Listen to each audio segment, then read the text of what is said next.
The morning sun filtered through the high glass windows of the Horizon Care corporate tower, casting golden stripes across David Langston's office. He didn't notice them. His eyes were fixed on the document resting on his mahogany desk, a formal request for emergency surgical coverage, one of thousands his team processed weekly. Only this one had made its way to him. David leaned back in his leather chair, eyes narrowing. Uninsured, late-stage cardiac failure, referred by community clinic, requires valve replacement within 10 days. There was nothing particularly unusual about the request. What stood out was the clinic it came from, St. Bernardine's Free Clinic, a small, underfunded place he'd personally slashed funding for just 2 months earlier. Citing unsustainable financial models, he picked up the request again. The patient's name was handwritten at the top, just above the typed summary, Jeremy Cole. That name tugged something deep in David's memory, but he shook it off. Coincidence? His assistant knocked softly before peeking in. Legal's waiting on your signature. Do you want us to reject it or escalate for special review? David hesitated, eyes flicking back to the name. The cold part of him, the efficient CEO, knew what to do. Protocol dictated rejection. The company couldn't afford exceptions. The financial model, the investor reports, the board expectations, they didn't allow for sentiment. He capped his pen and signed. Request denied. Across the city, in a cramped corner of St. Bernardine's, Dr. Elise Monroe stared at the facts with disbelief. Jeremy Cole's surgery had just been rejected. No coverage, no appeal. She clenched her fists, feeling the usual helplessness surge. Jeremy had come in 3 weeks ago, barely able to stand. He was only 38, no family, no insurance. He worked odd jobs, lived out of his truck most nights, and somehow still offered a smile every time she walked in the room. He never complained, except when she asked about his chest pain. Then he joked that his heart was just a little too broken to keep up. Now it might really break.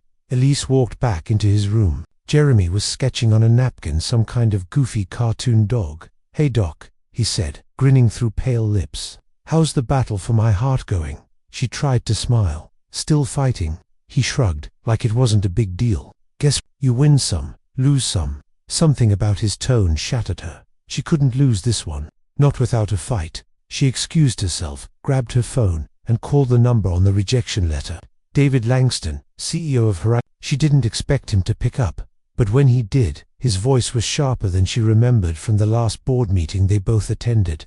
"Elise Monroe," he said slowly. "What can I do for you?" "David, you just denied surgery to a man who will die in 10 days without it.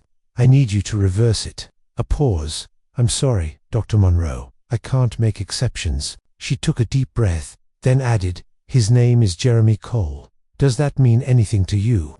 The silence on the other end stretched long enough that Elise thought the line had dropped, but it hadn't, because something about that name had just cracked open a memory David had buried decades ago. Dusty afternoons, a bike crash, a boy with skinned knees, a comic book shared under a tree. "But before we continue, tell us, what would you do if you were in David's shoes?" Drop a comment below, and don't forget to subscribe for the next part. You won't want to miss what happens when the past walks back into the present. David ended the call but didn't move. He sat frozen in his chair, fingers still wrapped around the receiver as if it might explain something.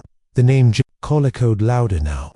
It wasn't just a coincidence. He stood slowly, walked over to the bookshelf in his office, and pulled out an old leather binder. It was dusty, untouched for years. Inside were pages from another life, high school yearbooks, faded photographs, yellowed notes. There it was, a black and white photo from middle school. A group of scrappy kids gathered around a go-kart made of junkyard parts. David, a skinny boy with serious eyes, stood at one end, and beside him, taller, grinning wide with 2 missing teeth, Jeremy. David touched the photo. Jeremy Cole, his best friend from 6th grade through high school. The one who defended him from bullies when he was too scrawny to fight back. The one who stayed late to help him with science fair projects. The one who disappeared after graduation. They lost touch after that summer. David had gotten a scholarship, gone off to college, and poured himself into becoming someone. Jeremy had stayed behind. No college, no plan, just work. David had meant to call him, meant to write, but life had a way of choosing what you remembered and what you d in single quotes d dot. Now, The boy who once swore they'd be brothers forever had landed on his desk as nothing more than a statistic, and he'd signed the rejection. Elise stared at her phone, waiting for something, a callback, a miracle. Jeremy was still sketching when she returned. He looked up and said, "You okay?" "I just spoke to someone I never thought I'd speak to again," she replied. Jeremy tilted his head. "Bad ex, no," she said with a small smile. "Worse. Corporate." He laughed softly but coughed halfway through. The color drained from his face. She rushed to his side, breathed slowly. "You're okay." "I'm trying, Doc, I am." He leaned back, eyes fluttering. "But it's getting harder." She adjusted his oxygen, trying to stay calm. In her mind, she counted the days, 10 days before full heart failure, if that. He needed that surgery, and they were out of time. Back at Horizon Care, David stood by the floor-to-ceiling window, watching the city stretch below. His mind buzzed with meetings, projections, mergers, all the things he had built. But none of it felt solid now. He called his assistant. "Find out everything you can about a patient named Jeremy Cole. He was just rejected for surgery." "Yes, sir." "Want me to alert legal?" "No," he said. "Not yet. Just get me the file." Within the hour, the file was on his desk. Jeremy's life was laid out in cold medical terms: unstable housing, part-time work history, no dependents. A man who had slipped through every crack. But David saw more than that now. He saw the boy who once gave him his only warm jacket during a snowstorm. He saw the friend who never judged him for being broke, scared, or lonely. And for the first time in years, David felt something break loose inside his chest. Guilt. Heavy, human guilt. That evening, Elise walked into Jeremy's room again. He was asleep, hand resting over the sketchbook. This time, he hadn't drawn anything. She stood by his side longer than usual, her hand hovering just above his. Then her phone buzzed. Unknown number. She picked up. "Elise," the voice said, a bit softer than before. "It's David." She stepped out into the hallway.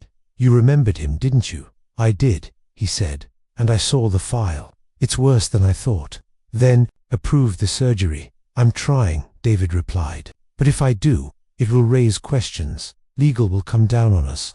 There are processes, liability." Elise didn't wait for him to finish. "You already denied him once. Every hour, you stall, you deny him again." There was a pause. "I'll figure something out," David said. She hung up. This time she didn't thank him. She knew what "I'll figure something out" meant in corporate speak. It meant maybe. It meant later. But Jeremy didn't have later. David barely slept that night. He sat at his kitchen table long past midnight, the file on Jeremy Cole open in front of him, like an accusation. Somewhere between the procedural notes and the diagnostic scans, he kept seeing a 12-year-old boy who once saved him from a gang of neighborhood kids. The irony stung. That a man who once stood up for him in the dirt and heat of their childhood was now laying alone in a hospital bed, waiting for the mercy of a decision David had already made. He poured himself a second glass of scotch but didn't touch it. Instead, he picked up his phone and scrolled to a contact he hadn't used in years. "Martin Reynolds, Horizon Care Legal," he called. Martin answered groggily. "David, is everything okay?" "I need a hypothetical," David said. "Say we have a patient, no insurance, urgent surgery, denied coverage due to policy limitations. But suppose there's new context." Martin sighed. "David, if this is about that rejection earlier today, it is. You signed it. I want to reverse it." "You can't. Not without opening us up to internal audit questions, press scrutiny, and worse. If you do it for one person, why not everyone else?" "I understand." Martin hesitated. "Why this patient?" David looked down at the photo from his yearbook again. "He used to be my best friend." That caught Martin off guard. "Jesus, David, I get it. But you run a system now, not a playground. Maybe it's time I remember what it felt like to be human in that playground." Across town, Elise sat in the break room, staring at the vending machine like it might spit out a miracle. She hadn't left the clinic in 2 days. Jeremy's vitals had dipped again, and though she adjusted his meds, the clock was ticking louder. Nurse Paula walked in and handed her a folded note. Came from admin, faxed from Horizon Care.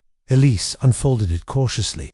"Case flagged for internal review. Additional documentation requested. No final decision made." It wasn't a denial, but it wasn't a yes either. She closed her eyes and let out a slow breath. A crack of light. She walked back into Jeremy's room. He was awake, looking worse than yesterday. Still with us? She asked gently. Only because of your stubbornness. He grinned weakly. You always this pushy with dying men. Only the ones who tell bad jokes. He coughed a laugh, then asked, did you hear back from the corporate king? He's listening. That's something. Jeremy turned serious. Look, if this doesn't work out, I want to say something.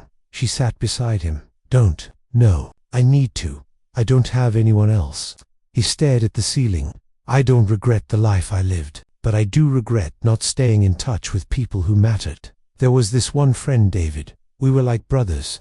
Elise's heart skipped. Jeremy continued. Smart kid, kind, but his family had nothing. My mum used to give him sandwiches. When his dad didn't come home, he made it out.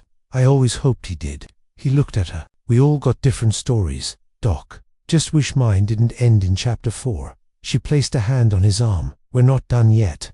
Back at Horizon Care, David stepped into an emergency meeting with 2 board members. He'd quietly pulled Jeremy's file back from rejection and marked it pending donor assistance. It was a loophole, an internal fund set aside for public relations cases, but using it would require signatures, explanation, and political risk.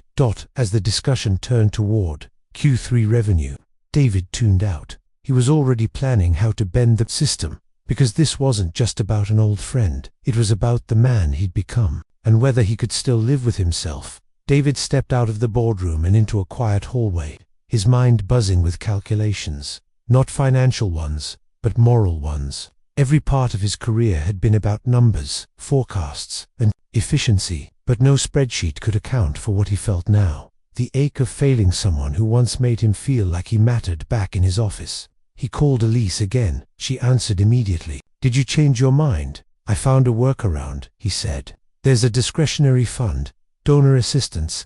It's not used often, mostly for pre-sensitive situations, charity cases. But if I push it through quietly, I might be able to authorize the surgery. So why haven't you? David sighed. Because the fund requires 2 additional signatures, from people who think like me, or at least, the man I used to be. Then change their minds, Elise said, without missing a beat. Like you're changing yours. David didn't answer, not because he didn't want to, but because for the first time in years, he realized just how small his power was inside a machine he'd helped build. That evening, he made an unannounced visit to St. Bernardine's. The staff froze as he walked in, dressed in an immaculate suit that looked like it belonged to another planet compared to the scuffed floors and flickering lights of the clinic. Can I help you? A nurse asked. I'm here to see Dr. Elise Monroe. Tell her David Langston is waiting. Within minutes, Elise appeared, her expression unreadable. You came. I need to see him. She hesitated, then led him down the narrow hallway. Jeremy's room was small and dimly lit, but filled with sketches. Dogs, birds, kids with oversized backpacks and wild hair. A world drawn by someone who hadn't given up yet. David stepped in and froze. Jeremy looked up, confused. Pale, thinner than David remembered, but the eyes, they hadn't changed. David said quietly, it's been a long time. Jeremy blinked. David Langston. A smile crept across his face, slow, surprised, genuine. I'll be damned, he whispered. You got rich. David chuckled softly. You got creative. Jeremy coughed, then gestured to the sketches. These keep my brain from panicking. That and sarcasm. The room went quiet for a moment, before Jeremy added, so, did the doctor send you to deliver the final no in person? No, David said, stepping closer. I came because I didn't recognize your name at first, and I needed to see you before I do what I should have done the moment your file landed on my desk. Jeremy raised an eyebrow, which is, help. After leaving the clinic that night, David didn't go home. He drove to the house of one of Horizon Care's senior partners, Mark Tilling, a man who cared more about image than empathy, but who also respected leverage. They sat in the backyard under string lights, David laying it all out, the shared history, the loophole, the urgency. Mark listened. This could backfire. I know. It could make the board question your judgment. I know that too. Mark studied him for a long moment, then finally said, you're serious about this? I have to be. Mark didn't respond immediately, but he eventually nodded. Send me the paperwork. I'll sign. David had one more signature to get. The next morning, he met with his CFO, a woman named Kara, who had never been known for bending rules. "Why this one?" she asked, arms crossed. He could have offered numbers, reasons, projections. Instead, he said quietly, "Because I remember the kind of person I used to be, and I think I owe him something, maybe everything." Kara studied him, then let out a breath.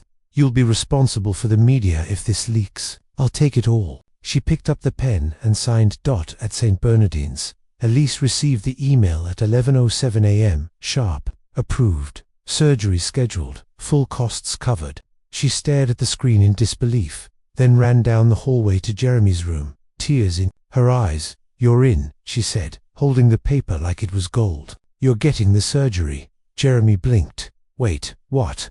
David pulled it off. Jeremy looked away, overwhelmed. "He really came through, huh?" She nodded. "You have 5 days. We're prepping now." Jeremy let out a long, shaky breath. Guess Chapter 4's getting a rewrite. For the first time in weeks, the clinic buzzed with a quiet kind of hope. Elise stood beside Jeremy's bed, clipboard in hand, running through pre-op details while he pretended to listen. His eyes wandered to the ceiling, to the sound of the cart rolling down the hall, to the birdsong sneaking in from a cracked window. She looked up. "Jeremy, you with me?" "Trying." He smiled faintly. "But it's hard to focus when I feel like I just won the lottery and death's still got a claim ticket." She softened. "You didn't win the lottery. You earned a second chance." He tilted his head. "Did I, though?" She sighed, setting the clipboard down. "Look, it's okay to be scared. It's okay to not believe it yet. But the surgery is real. The operating team is prepping now, and your new heart valve's already in shipping." He laughed weakly. "You make it sound like it's coming from Amazon." She grinned. "Honestly, close enough." Across town, David sat in his office, watching the minute hand on his watch crawl toward noon. The moment the email confirming Jeremy's surgical approval went out, he'd received 3 internal messages questioning his decision. PR had already asked if this was going to be one of those human interest things. He hadn't replied. Instead, he looked out at the skyline, wondering how long it had taken him to forget what compassion felt like. He hadn't fixed the system. He hadn't even changed policy.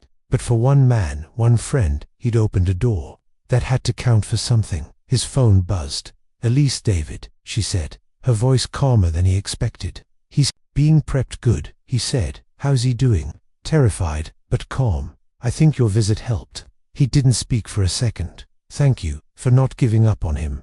I could say the same to you." She paused, then added, "You should know he remembers everything. That tree you two carved your names into. He still talks about it." David smiled. "I do too. There was a summer we thought that tree would last forever." Elise's voice softened. "Some things don't grow old. They just wait." Jeremy lay on the hospital bed, now in the surgical ward, dressed in a thin gown and surrounded by pale green curtains. Machines beeped steadily beside him, syncing with his breathing. A nurse clipped the 4 to his arm. "You okay, Mr. Cole?" He gave a thumbs up. "Ready as I'll ever be." Just as the nurse was about to leave, he stopped her. "Hey, can you do me a favor? There's a guy, David Langston. He's the reason I'm getting this surgery. If anything goes wrong, just let him know I didn't forget." She blinked. "Nothing's going wrong." He smiled. "Yeah, but still, just in case." Meanwhile, Elise scrubbed in with the surgical team. She wasn't part of the operation directly, but she couldn't leave. She watched from behind the observation window, fingers twitching with every movement of the lead surgeon. Time stretched. Machines beeped. Nurses moved swiftly. Then an hour in, something shifted. A spike on the monitor. Pressures dropping. A voice said inside the oar, "Clamp now. Increase flow rate. Clear the valve." Elise's heart pounded. She pressed her palms to the glass. "Don't you dare," she thought. "Not now." Then a beat, another, and slowly, the vitals stabilized. "Flow is normalizing," the nurse said. "Valves seated properly." The lead surgeon exhaled. "Okay, let's finish this." 3 hours later, Jeremy was wheeled into recovery. He was pale, still unconscious, but alive. Elise stood beside his bed, hand resting gently on the sheets. For the first time in days, she allowed herself to breathe. Back in his office, David finally received the update. Procedure successful. Patient stable. He leaned back, closed his eyes, and let the words sink in. Jeremy was going to live. And maybe, just maybe, so would the part of himself he thought he'd buried years ago. If you followed Jeremy's journey this far, let us know your thoughts in the comments. Would you have done what David did? And if someone from your past came knocking today, would you answer? Make sure to like and subscribe, because what happens next might just surprise you. The soft beep of machines, the sterile scent of antiseptics, and the hum of the air vents in the recovery room formed a strange kind of rhythm. Jeremy drifted in and out of sleep, his body heavy from anesthesia, but his mind stirring. Each time he cracked open his eyes, he caught glimpses of Elise's familiar silhouette by the window, the nurse checking his fall, the sky turning from pale grey to soft blue through the tiny pane of glass above his bed. By the second evening, he was alert enough to speak. "Doc," he rasped, voice dry and broken. "You still here?" Elise turned, smiled, and crossed the room. "Where else would I be?"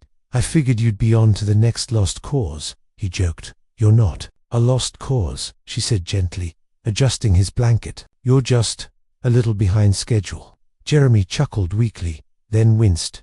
"Hurts to laugh." "Good," Elise replied. "Means you're alive." He looked at her for a long moment, his smile fading into something more vulnerable. "Did he really do it, David?" She nodded. "He fought for you. It wasn't easy, but he made it happen." Jeremy blinked. "That's wild." "What's wild is how long you two were friends and never found your way back to each other," she said. He nodded slowly. "We were just kids, the kind of friends who think growing up means growing away." A pause. "Truth is," he added, "I never reached out because I didn't want him to see me like this. Thought he'd become someone so far out of reach, he wouldn't recognize the version of me that didn't make it."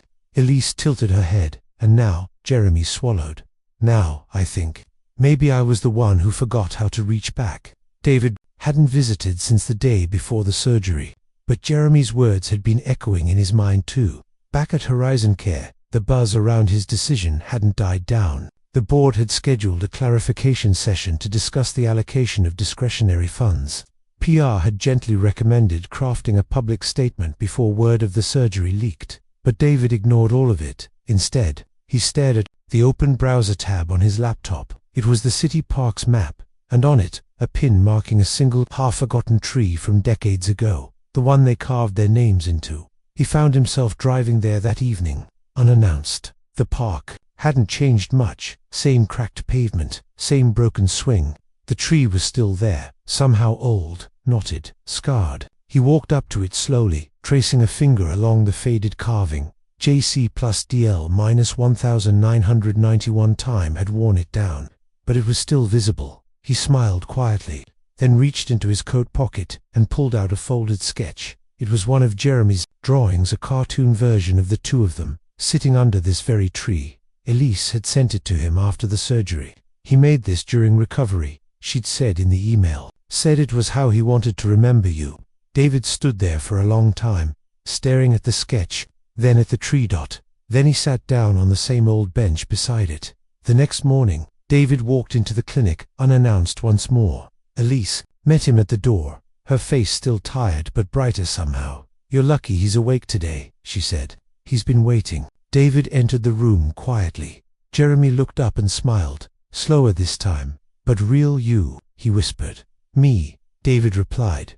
Jeremy shifted to sit up straighter, wincing. "So what's the verdict? Am I a corporate write-off now?" David laughed. "Not quite." There was a long silence. Then Jeremy said, "Thank you. I mean it." David stepped closer. "I should be the one saying that." "For what?" "For reminding me I'm still human." Jeremy looked down at his hands. "I'm not sure what happens next. I've never really planned more than a week ahead." David nodded. "Then let's start small. One step, one breath." He pulled a photo out of his wallet, a copy of the old yearbook picture, the two of them and their makeshift go. He placed it on the nightstand. "I kept this," he said quietly. "I just forgot why it mattered." Jeremy smiled, eyes glassy. "Guess we both forgot a few things." The next few days passed slowly. Healing never moved as fast as paperwork or profit margins. But Jeremy was improving, steadily, stubbornly. His color returned. His appetite came back. The nurses even caught him sketching again, though he claimed his hand was still too wobbly for proper mischief. David visited every afternoon now. First, they talked about surface things, baseball, music, dumb pranks from their teens, but slowly, the conversations deepened. The silence between them no longer felt heavy, just full, like space being cleared for something to grow again. One afternoon, Elise stepped into the room and found them arguing. "I'm telling you," Jeremy said, "you cheated on that spelling test in 8th grade. There's no way you spelled chrysanthemum right on your own." David raised an eyebrow. "I studied. You were too busy drawing rockets on your desk." They both looked up as Elise entered, and Jeremy grinned. "Doc, settle this. Who was the real brains back then? I'm going to pretend you both were gifted children and save myself the headache," she said with a smirk. She walked to the monitor, checked Jeremy's stats, then glanced at David. "You sticking around for discharge day?" "I am," David replied. "He needs a ride, and someone to make sure he doesn't sneak into a taco truck job on day one." Jeremy scoffed.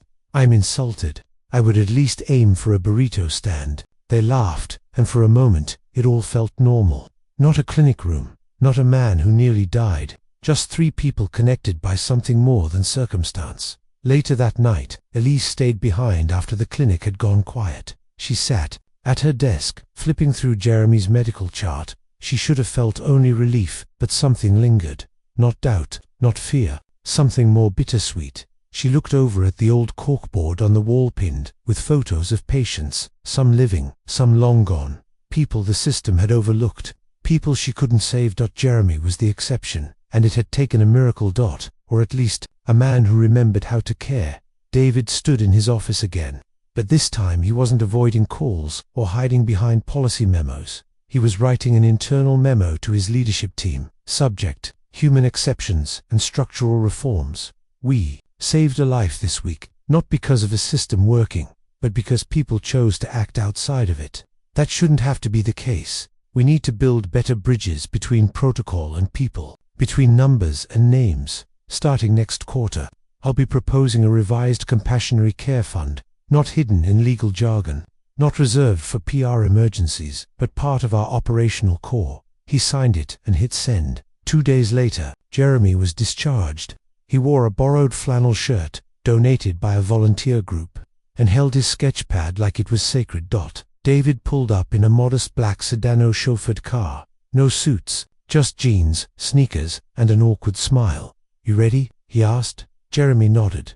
Not for everything, but for a start. They didn't speak much on the ride, just the radio humming old songs between them. As they reached the city park, David pulled over. "I figured we'd stop here first," he said. Jeremy looked out the window and blinked. The tree, still standing, still scarred, still theirs. They walked toward it slowly, the years hanging between them like fog. "Still can't believe it's here," Jeremy murmured. "I thought we carved nonsense into it." David chuckled.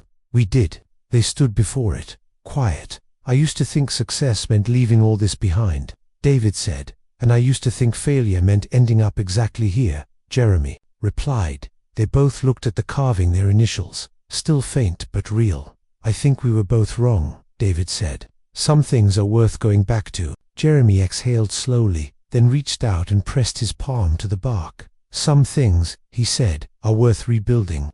The days that followed were quieter. Not silent, just less urgent, less clinical. Jeremy moved into a temporary housing unit arranged through a local recovery assistance program that David discreetly helped fund. It wasn't fancy, but it had a warm bed, clean sheets, and windows that let the morning light in. For the first time in years, he had a key that opened a door without fear behind it. David visited often. Sometimes they talked for hours. Other times, they sat on the tiny porch drinking coffee from mismatched mugs, watching the city drift by like a slow river. One afternoon, Jeremy leaned back and said, "Do you ever think about how we ended up here? You're CEO of a healthcare empire. Me, one major organ away from a punchline." David stared at his cup. "All the time," Jeremy continued, "I spent a lot of years being angry at people who left, at the system, at myself. I used to think the world had forgotten me on purpose. But now, I think maybe I disappeared before anyone could try to remember me." David looked at him, the words settling deep in his chest. "I know that feeling." They sat there in silence, the kind of silence only two people with history can share, weighted with things neither of them had the energy to say out loud. Elise didn't see either of them for a week. She kept herself busy at the clinic, catching up on missed cases, battling another pile of underfunding notices, and trying to forget how close she'd come to losing one of the few patients who had ever made her laugh in the middle of a shift. Then, one afternoon, her phone buzzed. David Langston. Hey, you free this weekend? Jeremy wants to cook something that might technically be chili. No promises. She laughed to herself and texted back, I'll bring bread, for emotional support. That Saturday, the three of them sat around Jeremy's tiny kitchen table, mismatched chairs, 2 small plates, way too spicy chili, and warm, easy conversation. Jeremy retold the story of their middle school science fair disaster with dramatic flair, complete with reenactments that made David roll his eyes and at least double over in laughter. And then Jeremy said, eyes wide, he tried to fix the circuit with a paperclip and somehow set the teacher's sleeve on fire. I was 12, David groaned. And you still got the ribbon. Jeremy pointed a spoon at him. Privilege, I tell you. They laughed until their sides hurt, but beneath the jokes was something else.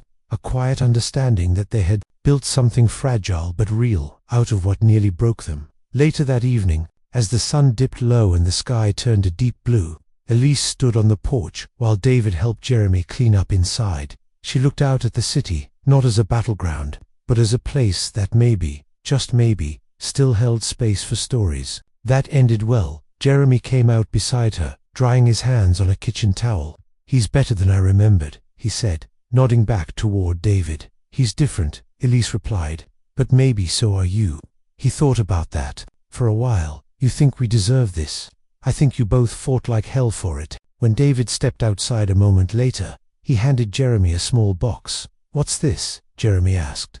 A phone, David said. Smart one. No excuses. Jeremy opened it and laughed. What, you getting tired of me stealing Nurse Paula's iPad for my sketches? David smirked. Something like that. Inside the box was also a note. Stay in touch this time. No disappearing. Jeremy looked at it for a long moment before nodding. No disappearing. As they stood there, the porch light flickering above them, Elise quietly pulled out her phone and snapped a picture, the three of them, standing, side by side, faces lit with something close to peace. A week later, David found himself alone in his penthouse again. The city glittered below, just like it always had, but something had shifted in the way silence filled the room, in the way memories echoed against the glass walls. He poured himself a glass of water and sat down at his desk, where a manila folder waited, Jeremy's final post-op reports, clear, strong recovery, no signs of complication. That should have been enough. But it wasn't. He stared at the folder, then pushed it aside and opened his drawer, pulling out something far older, a battered notebook, one of the only things he'd kept from childhood. He flipped through pages of old ideas, broken dreams, doodles of circuits and rocket ships, until he found a blank space. He took a breath and picked up a pen.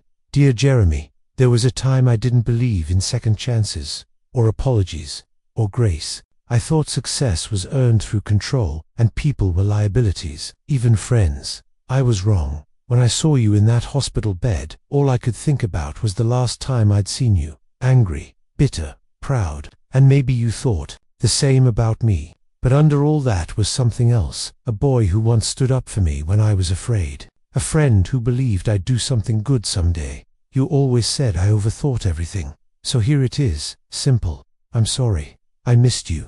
I want to keep trying if you'll let me. No contracts, no conditions, just life. David, he folded the letter and set it aside, then paused. He wasn't sure if he'd ever give it to Jeremy. Maybe he didn't need to. Maybe writing it was enough. But deep down, he hoped he'd find the courage.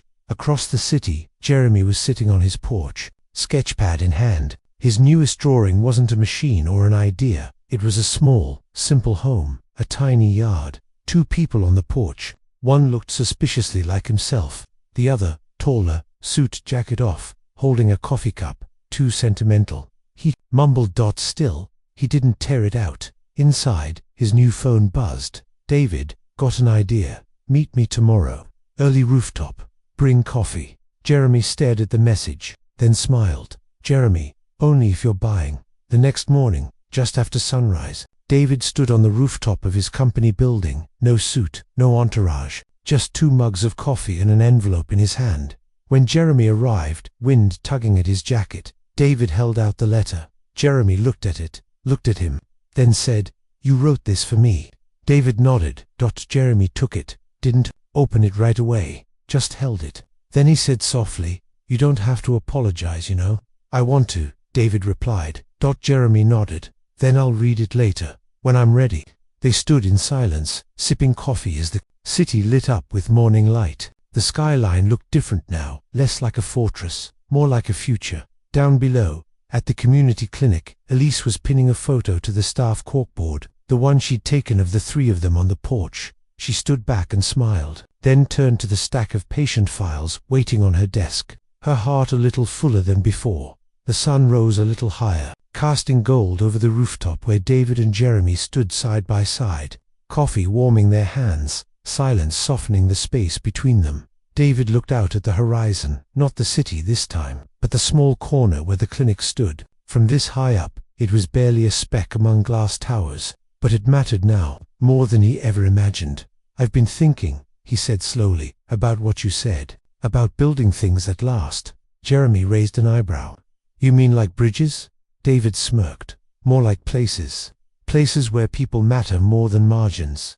I want to fund the clinic, not just keep it open, make it grow. No strings, no press release." Jeremy looked over, the quiet between them heavier now, but not uncomfortable. "That's big. I was a coward before," David said, hiding behind numbers.